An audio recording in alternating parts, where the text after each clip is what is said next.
ഇന്ന് രാവിലെ ബ്രേക്ക്ഫാസ്റ്റിന് പൊറോട്ട ഉണ്ടാക്കാമെന്ന് വിചാരിച്ചു.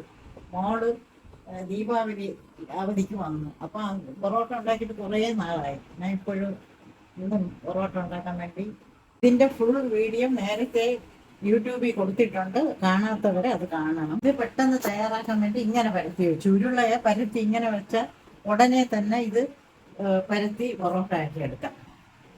തിരക്കിലൊക്കെ നിൽക്കുമ്പോൾ നമുക്ക് ഇതിൻ്റെ മണിക്കൂർ വരെ കാത്തിരിക്കണ്ട. അതിന് മുന്നേ ഇതുപോലെ ആക്കിയാൽ പെട്ടെന്ന് പരത്തിയെടുത്ത് പൊറോട്ട തയ്യാറാക്കാം. ഒരു തുണി ഒന്ന് നനച്ച് അടച്ചു വയ്ക്കാം.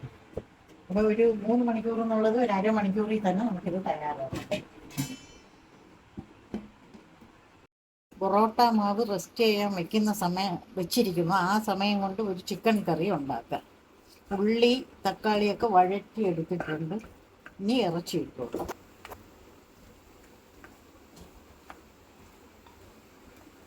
ഒരു 1/2 ടീസ്പൂൺ മഞ്ഞൾപ്പൊടി ഇട്ട് കൊടുക്കാം. 1 ടീസ്പൂൺ മുളക് പൊടി ഇട്ട് കൊടുക്കാം.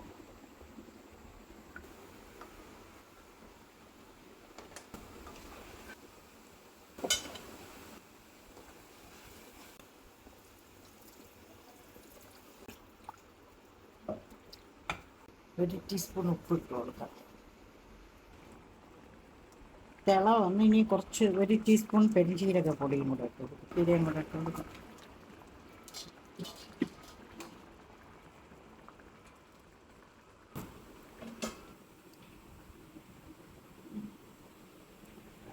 എണ്ണ ഒഴിച്ച് ഇതൊന്ന് പരിചയിക്കുക.